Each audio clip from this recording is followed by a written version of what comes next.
Hi everyone, it's Gina. I'm going to go ahead and answer our Forum 4 questions. How does your faith, beliefs, and values provide you with discernment and direction when you experience unethical, unjust, and inappropriate situations in physical education and sport? So I always have followed two things. One, treating people the way that I want to be treated, and two, being able to put myself in someone else's shoes when it comes to conflict, confrontation, and disagreements.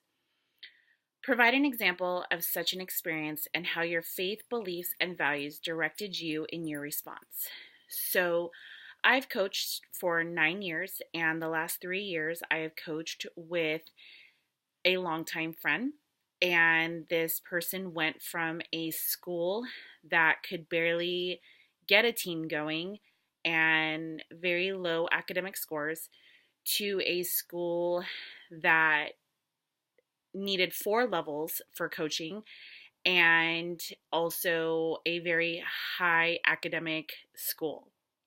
So he changed his coaching philosophy quite a bit, where he began to have lack of support for his coaching staff and valued his parents more than us.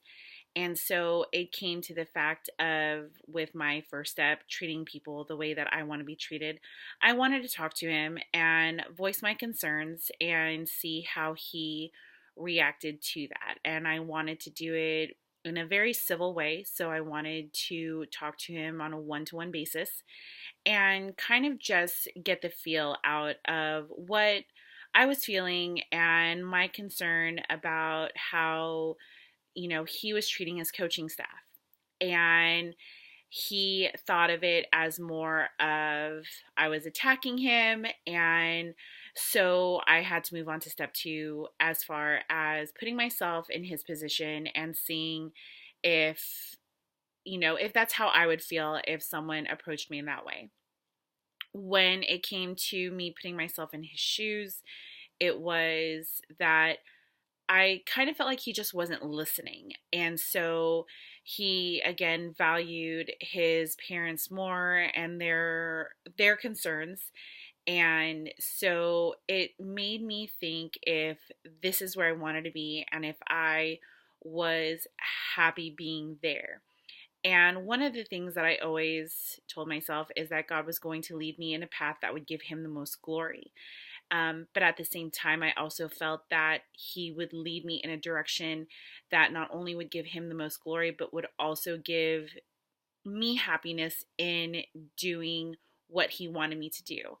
And I needed to stay true to how I felt, which I wasn't happy.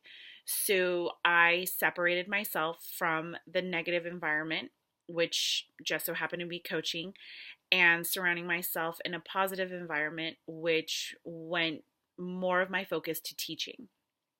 I signed my first contract in teaching, and I ended up at a school that I am very fortunate to be at. So, staying true to myself and knowing what I wanted and being happy, I felt that I was led into the path to focus more on teaching. And if I happen to go back into coaching, so be it. But being able to use those 2 steps in my approach, um, which ended up me leaving coaching, um, just allowed me to keep those values that I've had from day one. So, you know, it might not have the end result that you were hoping, but at the same time, this end result it was making me it's allowing myself to focus more on teaching and me being a student and being able to grow both personally and professionally. Um, that is my post, and I hope you enjoyed seeing it. I can't wait to see some of your posts, and I hope that all of you have a good rest of your week. Bye.